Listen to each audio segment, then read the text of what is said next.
All right, we've talked about proportional relationships, and so now we're going to determine in multiple different representations if these relationships are proportional. So for problems 1 and 2, we're going to use the given information to complete the table and graph the data. Looking at number 1, we have Renata is 5 years older than Jackie.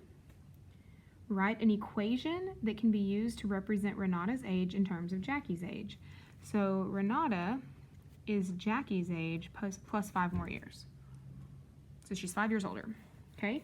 So when I come to graph that, we need to know the points first. So we want to kind of create our table over here. So we want to come down to the table first.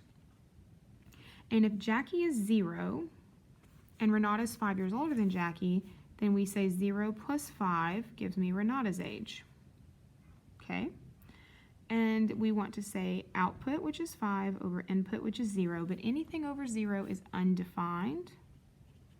So put UND, undefined. If Jackie's 1 and Renata's 5 years older, Renata's 6. So we're going to say 6 over 1, which is 6, okay? If Jackie's 2, Renata's 7. If Jackie's 3, Renata's 8, and so on all the way down the graph. So we say Jackie's age plus 5 gives us Renata's age.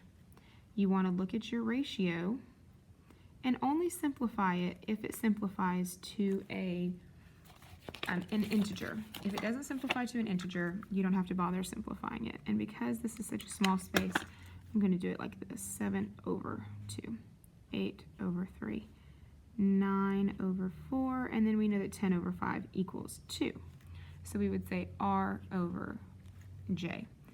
Now notice your ratio of output to input, your change in Y over the change in X, or Y over X, is not the same all the way down. So that means it is not proportional. We can prove that by graphing this now. So coming up here and using these points, so when Jackie was 0, Renata was 5, then we had 1, 6, and 2, 7, and 3, 8, and 4, 9, and 5, 5. Quick reminder, we do X first and then Y, and if you ever forget, in this case we're doing Jackie's age as the X, even though it says J, that's my input, that's Jackie's age, input's always X. Renata's age is your output, that's your Y. So 0, 5, 1, 6, 2, 7, 3, 8, 4, 9, and 5, 10. And again, using your straight edge, make your line. And it's going to continue on because as one gets older, so does the other. Okay, so the question says, is it proportional? We're going to say no, because number 1, it doesn't go through the origin. So we're just going to say no origin, even though that just means it doesn't pass through the origin. 0, 5 is not the origin. The origin is 0, 0. That would be right here. And it does not cross through 0, 0. Okay? It is linear, but it doesn't have a constant of proportionality. No constant of proportionality, which is this right here. If these were all 6, then it would be proportional because they were all the same. This is your constant of proportionality, Y over X. But they're not all 6, and so therefore there's no constant of proportionality. There is a constant rate of change. As I increase by 1 in my Y, I increase by 1 in my X. So my rate of change would be 1. That just proves that it's linear. The constant of proportionality shows whether or not it's proportional. Okay? So let's do the next one. Let's talk about Megan. Megan earns $2 for each person who helps $2 for each person who plays a game at her booth at the school fair. Use the table to show the relationship between the number of people who played a game, number of people, that's your input, that's your X, and the amount of money she earns. The amount of money she earns, that's your output, that's your Y. Okay, so when we go to graph this, which one goes first? Yeah, X. So if 0 people play the game, she makes $0, right? If 1 person plays the game, she makes $2. sorry, it's not 0 plus 2, it's 0 times 2. So we should make $0. 2 times 1 gives me 2. If 2 people play the game, that's $4.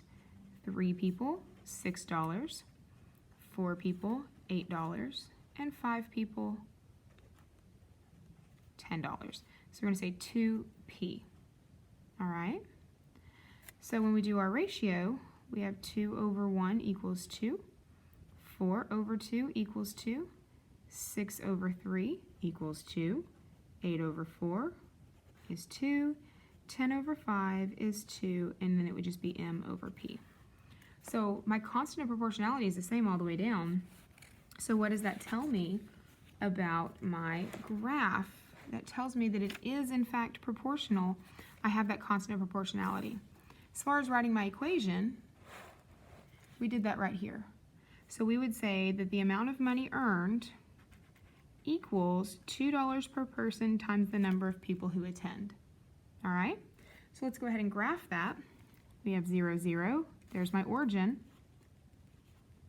Okay, 1, 2, 2, 4, 3, 6, 4, 8, and 5, 10. And then we're going to connect those points all the way down. It is linear. It has a constant of proportionality.